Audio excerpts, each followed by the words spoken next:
Donc, il dit, oh, tu veux voir les sacristains? On dit non, non, il n'y a pas de sacristain ici. Tout le monde, il n'y a pas de sacristain. Ça, c'est rayé de nos vocabulaires. Il n'y a pas de sacristain. Donc, lui-même, il est obligé de changer. Voilà.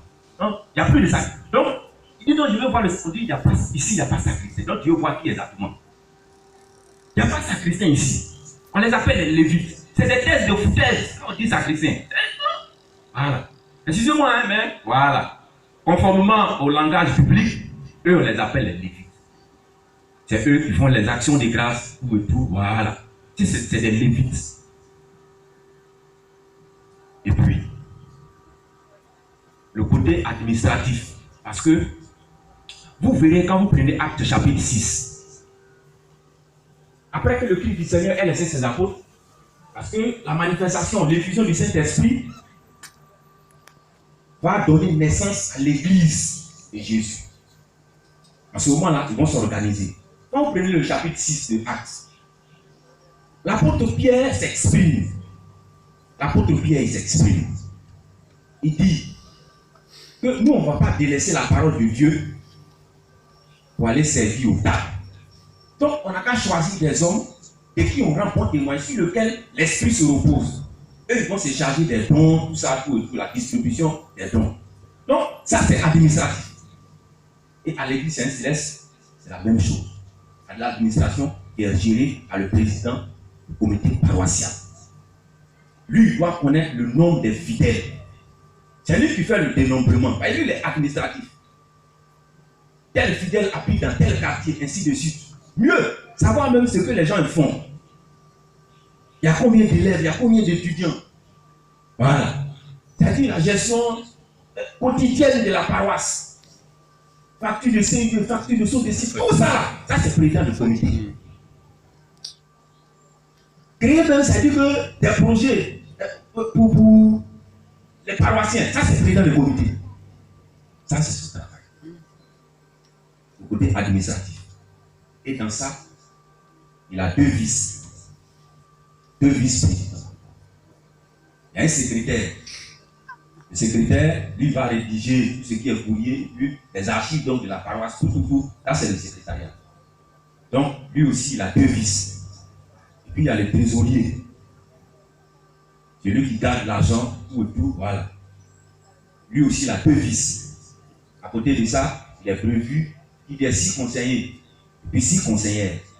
Qu'il y ait 6 commissaires aux comptes hommes, 6 commissaires aux comptes femmes.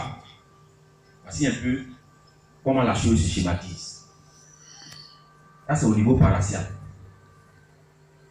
Au niveau national, donc, le spirituel donc, sera celui qu'on appelle le chef du diocèse. Et puis, l'administratif sera le président du comité directeur national. Au niveau international, il y a le comité supérieur. Voilà. Le comité supérieur, le président du comité supérieur est de facto donc le pasteur. Le comité supérieur. Et à côté du comité supérieur, il y a le secrétariat permanent. Le secrétariat permanent, c'est le secrétariat permanent qui est l'exécutif. C'est-à-dire qu'au niveau international. Eux aussi, c'est pour gérer donc tout ce qui est archive. Voilà. Tout ce qui est archive de l'église. C'est pour ça. Et puis, il y a ce qu'on appelle le synode. Le synode, quand vous allez lire Actes chapitre 15, c'est-à-dire que tout le chapitre de Actes chapitre 15, les apôtres, les chrétiens se sont retrouvés pour un synode. C'est passé à Jérusalem. C'est déroulé à Jérusalem. C'est ce jour-là que l'apôtre Jacques, il décide qu'on écrive ce qui a été dit au cours de cette réunion. Voilà. Il décide qu'on écrive. Donc, je veux dire que le synode, c'est composé du pasteur, des secrétariats permanents, et puis des délégués mandatés par les différentes paroisses. C'est eux qui constituent le synode. C'est au cours du synode qu'on fait le bilan de l'année. Voilà comment ça a fonctionné, voilà comment ça a fonctionné, voilà. Et puis les perspectives pour l'année à venir. C'est ça que le synode. Donc Ça, c'est chaque année. Voilà comment est organisé. De façon pratique. Voilà. À la lumière donc, de la parole de Dieu. Voilà comment est organisé l'Église Saint-Cécile. Concernant la vie religieuse,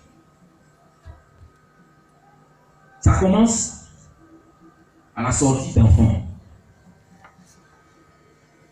C'est quelque chose d'important. Quelque chose de très important. Voilà. La sortie d'enfants. Le Lévitique 12, 3 fait mention. Et c'est ce que le Christ du Seigneur va respecter. Quand vous lisez le Luc chapitre 2, verset 21. Et le 8e jour étant arrivé, voilà. Donc c'est important la cérémonie de présentation. Parce que un nom a de l'influence sur la vie de l'homme. Donc le jour là, le Saint-Esprit va utiliser quelqu'un pour donner le nom.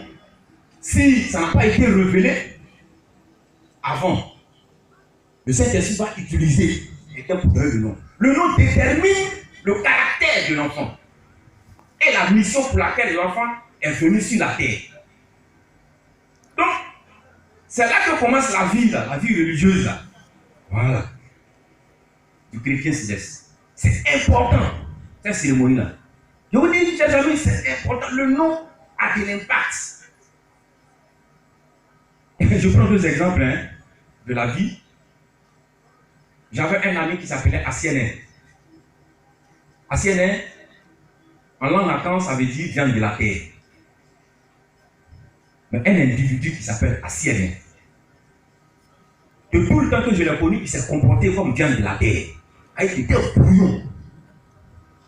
Asiene, c'était un bouillon. Vous voyez comment le nom impacte. Et puis un autre. Mais lui, c'est de façon positive pour dire que ce monsieur s'appelle Sédar. Léopold Sédar Senghor. Sédar en langue sérère, parce que Sédar était sérère, il n'était pas wolof. Sédar en langue sérère, ça veut dire celui qui ne connaîtra pas l'humiliation. Et Léopold Sédar Senghor n'a pas connu l'humiliation. Il était agrégé en grammaire. Il a été écrivain, poète. Il a été président du Sénégal. Vous savez où il a fini? Il a fini parmi les immortels. C'est-à-dire qu'il est allé à l'Académie française. Tous ceux qui sont fonctionnaires de l'Académie française, c'est leur nom antichrist, on les appelle les immortels. C'est lui qui ne connaîtra pas l'humiliation. Son nom l'a suivi. Donc si Dieu prend le temps de donner un nom à nos enfants, c'est important, les amis. C'est là que notre vie religieuse commence. C'est là que ça commence. Voilà. C'est des choses qu'il ne faut pas négliger. Et puis, après quoi va venir le baptême. Jésus-Christ a été baptisé dans le Jourdain. Qui est donc un acte d'obéissance. Un acte d'obéissance. Voilà. À Dieu. C'est, je dirais, sa valeur de l'union, notre union avec Christ. Le baptême, valeur d'union avec Christ. Ça symbolisme d'engagement. Engagement d'une bonne conscience envers Dieu. C'est important, les amis. Voilà. Quand vous lisez Proverbe 20-25, on dit c'est un piège pour l'homme. C'est véritablement un piège pour l'homme. Voilà. Véritablement un piège pour l'homme. De ne pas pouvoir honorer l'engagement qu'il a pris vis-à-vis de son Dieu. Donc, valeur d'engagement. Engagement d'une bonne conscience. Après le baptême, je vous l'ai dit, que Christ lui-même l'a accompli ça. Jésus même l'a accompli ça. après le baptême, il y a ce qu'on appelle l'onction. Qui est donc un rite qui consiste à oindre quelqu'un, donc à frotter sur son front ou bien ce qu'on appelle frontanelle, de l'huile sainte, pour pouvoir consacrer sa vie à Dieu et attirer sur cette personne-là une grâce, une protection, une bénédiction. Quand vous lisez Exode 30, vous allez voir, à partir du verset 22, vous allez voir la composition de l'huile sainte. Ouais. La composition de l'huile sainte. Ce n'est pas l'huile de bidon. Il n'y a pas le nom d'un animal qu'on a dit dans Exode 30, verset 22. Il n'y a pas le nom d'un animal, ce sont des végétaux. Au verset 30 et puis 31, on voit les premiers sacrificateurs qu'on oint, donc Aaron et puis ses fils. Donc l'onction. Voilà. Et puis à côté de ça, il y a le mariage, qui est l'union entre l'homme et puis la femme. Une institution que Dieu a donnée depuis lors, depuis même dans le jardin d'Éden. Quand vous lisez Genèse 2, 24, on dit que l'homme quittera son père et sa mère, s'attachera à sa femme, les deux deviendront une seule chair. Une seule chair. Voilà un peu. Et puis, à côté de ça, comme nous sommes des sacrificateurs, c'est donc cette onction-là qui va déterminer, c'est-à-dire qu'au fur et à mesure, les grades que nous prenons. À l'église Saint-Céleste, ceux qui sont voyants, c'est la sangle bleue. Et puis, il y a les arts là-bas. Et puis, donc, il y a les branches donc, des leaders jusqu'à ce que aille à évangéliste. Comme je l'ai dit, c'est un royaume de sacrificateurs. Donc, eux, ils célèbrent des cultes. Quand vous lisez Hébreux 8, 3 à 5, vous verrez que c'est un culte, image et ressemblance de ce qui est dans le ciel, ce qui a été donné conformément à Moïse. Et tous les cultes de l'église Saint-Céleste ont une ossature. Il y a trois aspects dans le culte que le Christ Saint-Céleste célèbre. La première partie, c'est l'adoration. Où on se prosterne là. Voilà. Depuis le moment où on sonne le 9 coups de clochette, jusqu'à ce qu'on arrive au cantique, pour passer donc aux deux lectures, cette partie-là, on appelle ça l'adoration. Après l'adoration, on va passer donc de la messe, on va passer à la messe. La messe commence au moment des deux lectures jusqu'à la fin de la prédication. C'est ça qui est la deuxième partie, la messe, qui vient d'un mot latin, misso, veut dire l'envoyé. Donc c'est en ce moment-là, c'est à cette partie-là qu'on parle de Jésus-Christ. Vous allez voir, quand vous lisez Actes chapitre 13, à partir du verset 14 jusqu'à 15, on dit que l'apôtre Paul, il est arrivé donc à Antioche, un sabbat. Après donc la lecture de la loi et des prophètes, donc ça fait deux lectures. C'est ce qui fait que nous, on fait deux lectures les sabbats. Donc voici la messe. Et puis, après la messe, il y a la dernière partie qui vient. Ce qu'on appelle donc l'action de grâce. Voici l'ossature des cultes du christianisme céleste. Voilà. Tous les cultes du christianisme céleste ont la même ossature. Et dans cette vie religieuse, il y a un certain nombre de choses que nous observons. Déjà, on observe le sabbat. Et puis la première lune, qu'on appelle communément le premier jeudi. Vous allez voir ça dans Isaïe 66, verset 23. Après, il y a un certain nombre d'autres cultes que le christianisme céleste observe. On observe la semaine sainte. Exode 23, avec le verset 15. Juste le dimanche, pour rentrer dans la semaine sainte, c'est Rameau. On observe Rameau. Voilà. Qui définit donc l'entrée triomphale de Jésus-Christ. Vous allez voir Zacharie 9, verset 9 Tout comme dans Matthieu chapitre 21.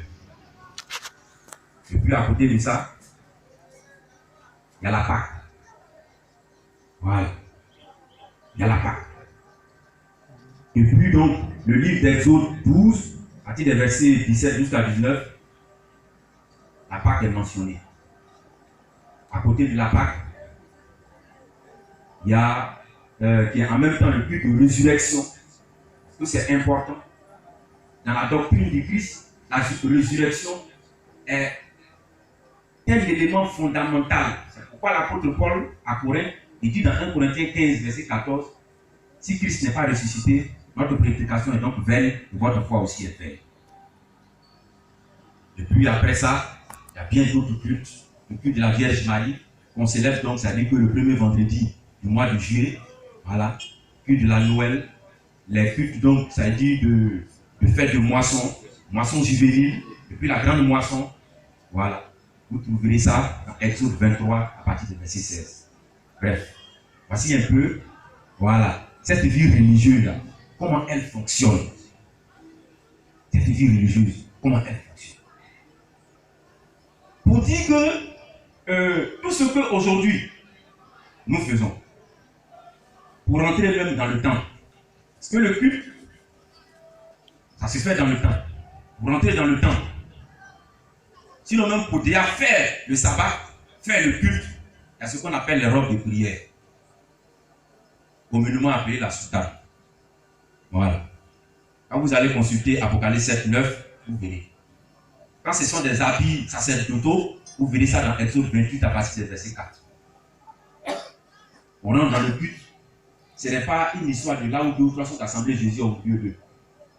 Quand vous lisez le psaume 68 à partir du verset 25 à 28, il y a une façon de rentrer dans le sanctuaire. Les chanteurs qui sont suivis donc, les joueurs d'instruments au milieu desquels donc les jeunes filles battent les mains. Ça c'est la chorale. Et c'est ce que vous constatez. Pour tous ceux qui fréquentent l'église Saint-Céleste, c'est comme ça que ça fonctionne. La chorale. Voilà. Et tout est précisé. Voilà. Tout est précisé. Voici donc, chers amis, cette vie religieuse. Et que je crois, je pense à l'observation de cette vie religieuse où les choses sont donc réglementées conformément à la Bible, ça devait avoir un impact sur notre vie pour que ça puisse produire effectivement des citoyens éclairés et puis intégrés. C'est important. C'est très important.